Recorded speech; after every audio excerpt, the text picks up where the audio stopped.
갑자기 내게 나타나준 너 난 아무 말도 할 수가 없었지 첫눈에 반한다는 이야기가 널 보는 순간 이해가 됐어 매번 야야야 hi hello வணக்கம் welcome back to Lakshmi kitchen recipe நம்ம இன்னைக்கு என்ன ரெசிபி பார்க்க போறோம்னா ரொம்ப டேஸ்டான ஒரு ரெசிபி பார்க்க போறோம் அது என்ன ரெசிபினா நம்ம பாலக்கு பன்னீர் உருளைக்கிழங்கு இது மூணுத்தையும் வச்சு பாலக் பன்னீர் கோஃப்தா கறி அதுதான் நம்ம பார்க்க போறோம் இப்போ வாங்க எப்படி செய்யலாம்ங்கறத பார்க்கலாம் அதுக்கு முந்தி என்னோட வீடியோவை ஃபுல்லா பாருங்க வீடியோ பிடிச்சிருந்தா லைக் பண்ணி ஷேர் பண்ணுங்க சப்ஸ்கிரைப் பண்ணுங்க பக்கத்துல உள்ள பெல் பட்டனை கிளிக் பண்ணுங்க இப்போ நார்மலா இந்த டிஷ் பத்தி சொல்லணும்னா பாலக் பன்னீர் உருளைக்கிழங்கு இதோட பெனிஃபிட்லாம் நம்ம பேசணும்னா நிறைய சொல்லிட்டே போலாம் இப்போ பாலக் பத்தி சொல்லணும்னா அதுல இல்லாத பெனிஃபிட்டே கிடையாது உடம்புக்கு தேவையான அனைத்து விட்டமின்ஸுமே அதுல இருக்கு அது மட்டும் இல்ல சுகர் பேஷண்ட் சாப்பிட்டாங்கன்னா உங்களுக்கு சுகர் கண்ட்ரோல் ஆகும்வாங்க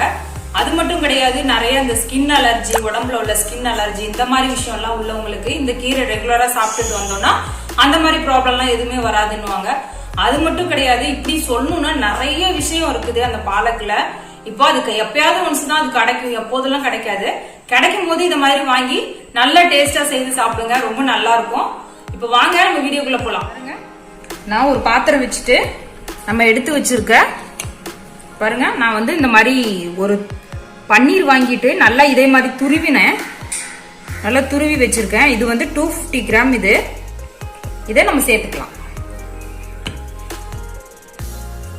இது கூடவே நம்ம பாலக்கீரை வாங்கிட்டு இதை நல்லா பொடியா கட் பண்ணி வச்சிருக்கோம் இதே மாதிரி நல்லா பொடியா கட் பண்ணிக்கோங்க அப்பதான் உருண்டை பிடிக்கிறதுக்கு நல்லா இருக்கும் இப்ப இதையும் அது கூட சேர்த்துக்கலாம் இப்போ இது கூட நான் ஒரு உருளைக்கிழங்கு வேக வச்சு நல்லா இதை மாதிரி துருவி இருக்கேன்னா பன்னீர் துருவின மாதிரியே இதையும் துருவி இருக்கேன் இப்போ இதையும் அது கூட சேர்த்துக்கலாம் இப்போ நம்ம இதுக்கு தேவையான அளவுக்கு சால்ட் சேர்த்துக்கலாம் இப்போ இது கூட நம்ம மஞ்சத்தூள் ஒரு 1/2 டீஸ்பூன் சேர்த்துக்கலாம் கூடவே நம்ம 1 டீஸ்பூன் தனி மிளகாய் தூள் எடுத்திருக்கோம் இப்போ அதை சேர்த்துக்கலாம் இப்போ இது கூட 1 டீஸ்பூன் தனியாத்தூள் இது கூடவே ஒரு 1/2 டீஸ்பூன் ஜீரகத்தூள் பெப்பர் வந்து கொஞ்சமா வந்து இந்த மாதிரி இடிச்சு வச்சிருக்கேன் ரொம்ப இல்ல ஒரு 1/4 டீஸ்பூன் தான் இருக்கும் நான் கம்மியா தான் சேர்த்திருக்கேன்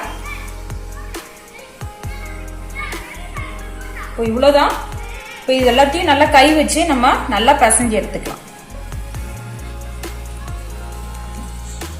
எல்லாம் ஒன்று சேர்ற அளவுக்கு நம்ம பிசைஞ்சு எடுத்துக்கலாம்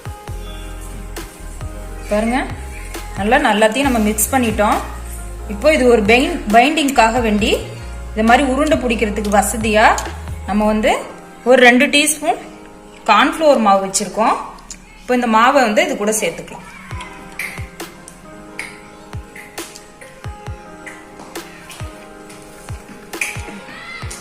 சேர்த்துட்டு நல்லா இந்த மாதிரி பிசைஞ்சுக்கலாம் இப்போ எல்லாத்தையும் நம்ம மிக்ஸ் பண்ணிட்டோம் இப்போ நம்ம எண்ணெய் காய வச்சு இதை உருண்டையா உருட்டி நம்ம எடுத்துக்கலாம் இது பாருங்க இந்த மாதிரி உங்களுக்கு தேவையான சைஸ்ல இந்த மாதிரி உருட்டி எடுத்துக்கலாம் உருண்டையா நான் ரெடி பண்ண அந்த பன்னீர் பாலக்கீரை உருளைக்கிழங்கு இந்த மசாலாலாம் சேர்த்து எனக்கு 9 உருண்டை வந்திருக்கு இது நம்ம வந்து எண்ணெய் காய வச்சு பொரிச்சு எடுத்துக்கலாம் இப்போ நான் கடாய் வச்சு நான் இதை பொரிச்சு எடுக்கிறதுக்கு தேவையான அளவுக்கு எண்ணெய் ஊற்றி சூடு பண்ணி வச்சிருக்கேன் இப்போ நம்ம வந்து இதை பொரிச்சு எடுத்துக்கலாம் ஆயில் ஹீட் ஆயிடுச்சு இப்போ நம்ம வந்து இது வந்து மைதா மாவு ஒரு பைண்டிங்காக வேண்டி நான் எடுத்து வச்சிருக்கேன் இப்போ இந்த மைதா மாவுல இந்த மாதிரி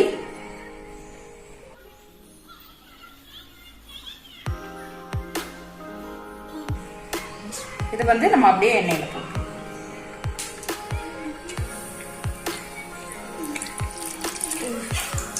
எதுக்கு இந்த மாதிரி நம்ம மைதா மாவுல இந்த மாதிரி புரட்டி எடுத்துறோம்னா இந்த மசாலா எல்லாம் பிரியாம இருக்கும் அதுக்காக தான்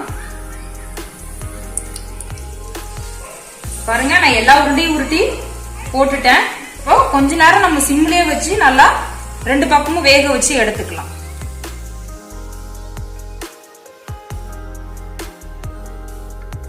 இப்போ நம்ம ரெடி பண்ண கோஃப்தா உருண்டை நல்லாவே வெந்துருச்சு பாருங்க.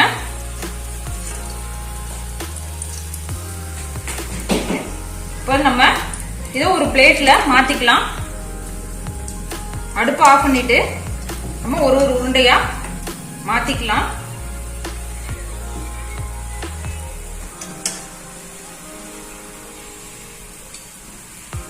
நல்லா வெந்திருக்கு பாருங்க.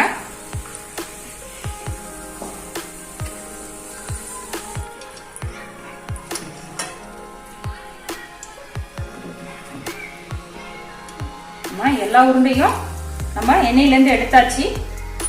பாலக் பன்னீர் மலாய் கோஃப்தா உருண்டை நம்ம ரெடி பண்ணியாச்சு. இப்போ வந்து நம்ம அதுக்கு மசாலா ஒன்று இருக்குல்ல, அது ரெடி பண்ணி நம்ம எடுத்துக்கலாம்.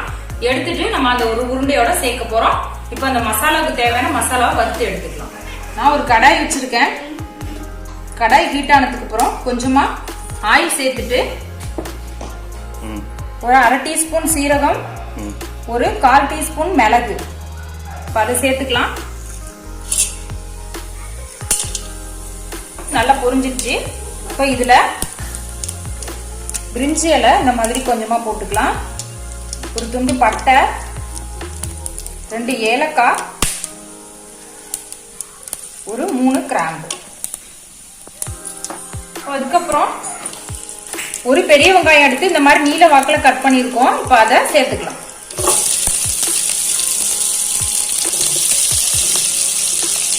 இது கூடவே ஒரு 2 தக்காளி பொடியா கட் பண்ணிருக்கோம், அதையும் சேர்த்துக்கலாம். வந்து நம்ம அப்படியே அரைச்சி அப்படியே பேஸ்டா சேர்க்க போறோம். இவ்வளவுதான் இதுல வேலை, வேற எதுவுமே இல்லை. இப்போ மசாலாவுக்கு தேவையான அளவுக்கு சால்ட் சேர்த்துக்கலாம்.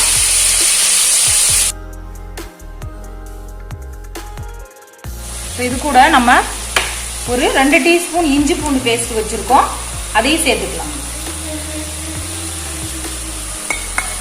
இது கூடவே நம்ம ஒரு 1/4 டீஸ்பூன் மஞ்சள்தூள், 1 டீஸ்பூன் மிளகாய் தூள், 1 டீஸ்பூன் தனியாத்தூள்.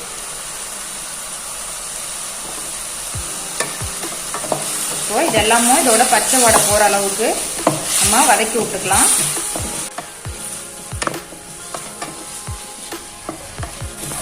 இப்போ இதுல நம்ம வந்து ஒரு 10 முந்திரி எடுத்திருக்கோம்.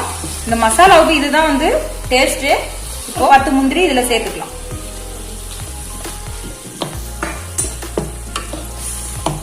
சேர்த்துட்டு கொஞ்சமா தண்ணி ஊற்றி இதை நல்லா எல்லாத்தையும் வேக வச்சுக்கலாம். பாருங்க, நல்லா நம்ம வதக்கின மசாலாலாம் நல்லா எண்ணெயில வதங்கிடுச்சு. நம்ம இதை எடுத்துட்டு போய் நல்லா பேஸ்டா நம்ம சட்னி மாதிரி நல்லா அரைச்சி எடுத்துட்டு வந்துடலாம். நல்லா மையா அரைக்கணும், நல்லா பேஸ்டா அரைக்கணும், எதுவுமே இதுல தெரியக்கூடாது. அந்த பக்குவத்துக்காக வேண்டிதான் நம்ம இதே மாதிரி நல்லா தண்ணி ஊற்றி வேக வச்சிருக்கோம். நம்ம இதை இப்ப நம்ம அடுப்பு ஆஃப் பண்ணிட்டு அரைச்சி எடுத்துட்டு வந்துடலாம். நம்ம மசாலா வறுத்தோம் இல்லையா, அந்த மசாலாவை நான் நல்லா பேஸ்டா இந்த மாதிரி அரைச்சி நல்லா இந்த திரியெல்லாம் இல்லாத அளவுக்கு நம்ம வந்து வடிச்சு இந்த மாதிரி நல்லா எடுத்துட்டு வந்திருக்கோம். நல்லா இந்த மாதிரி இருக்கணும் மசாலா, திரியாலாம் இருக்கக்கூடாது. அதனால நல்லா பேஸ்டா அரைச்சிட்டு நான் ஒரு வடிகட்டி வச்சு நல்லா வடிகட்டி இந்த மாதிரி எடுத்துட்டு வந்திருக்கேன். மசாலாலாம் அரைச்சி எடுத்துட்டு வந்தாச்சு. நம்ம இப்போ ஒரு கடாய் வச்சு நம்ம கொஞ்சமா நெய் வச்சிருக்கோம். இப்போ அந்த நெய்யை சேர்த்துக்கலாம். நெய் நல்லா ஹீட் ஆயிடுச்சு. இப்போ கொஞ்சமா மிளகாத்தூள் சேர்த்துக்கலாம். இப்போ சேர்த்துட்டு நம்ம அரைச்சி வச்சிருக்க இந்த மசாலாவை இப்போ இது கூடவே சேர்த்துக்கலாம்.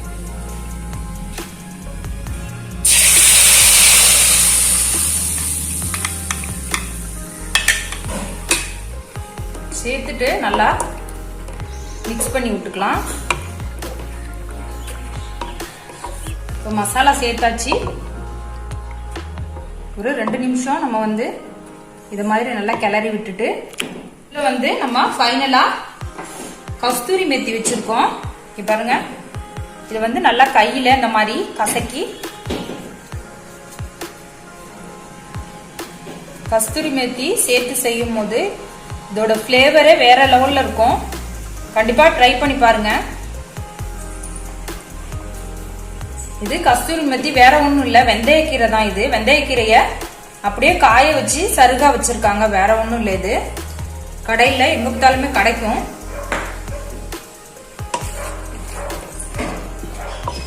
இது ரொம்ப நேரம் கொதிக்கணுங்கிறது இல்ல, ஏன்னா ஆல்ரெடி நம்ம எண்ணெயில எல்லா மசாலாவுமே வதக்கிட்டோம். பாருங்க, நம்ம உருண்டையை வந்து எல்லாத்தையும் இதுக்குள்ள சேர்த்துக்கலாம்.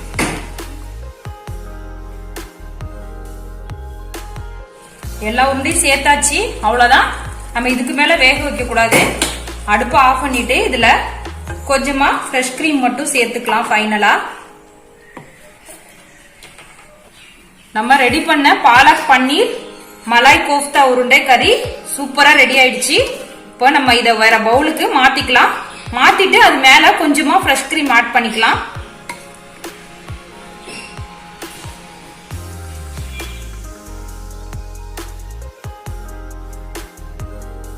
நம்ம ரெடி பண்ண பாலக் பன்னீர் மலாய் கோஃப்தா கறி ரொம்ப சூப்பரா ரெடி ஆயிடுச்சு.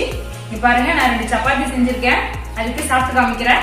இப்போ நீங்க வீட்டுல வேற ஏதாவது நானு பரோட்டா இந்த மாதிரி இருந்தா கூட அது கூட ட்ரை பண்ணுங்க, ரொம்ப நல்லா இருக்கும். இப்போ நம்ம சாப்பிடலாம்.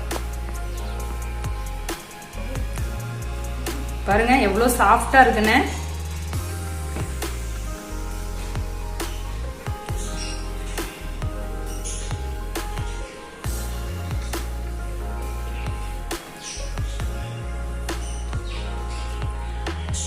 உண்மையாலுமே அட்டகாசமா இருக்கு. சொல்லவே முடியாத அளவுக்கு இருக்கு. இதுல சேர்த்திருக்கா பன்னீர், பாலக்கீரை, உருளைக்கிழங்கு, இது எல்லாம் சேர்ந்து செம்மையா வந்திருக்கு. நம்ம அரைச்சி சேர்த்த அந்த மசாலா, அது லாஸ்டா சேர்த்த அந்த ஃப்ரெஷ் கிரீம், நம்ம அது கூட சேர்த்த அந்த கஸ்தூரி மெத்தி, இதெல்லாம் சேர்ந்து ஹோட்டல் ஸ்டைலை விட இன்னும் நல்லா பயங்கரமா வந்திருக்கு. கண்டிப்பா வீட்டுல ட்ரை பண்ணி பாருங்க. ட்ரை பண்ணி பார்த்துட்டு உங்களோட ஃபீட்பேக்கை எனக்கு கமெண்ட்ல சொல்லுங்க. என்னோட வீடியோ பிடிச்சிருந்தா எனக்கு ஒரு லைக் பண்ணி சப்ஸ்கிரைப் பண்ணுங்க, பக்கத்துல ஒரு பெல் பட்டனை கிளிக் பண்ணுங்க. தேங்க்யூ ஃபார் வாட்சிங். வாயில கோஃப்தா அப்படியே இருக்கு. நன்றி.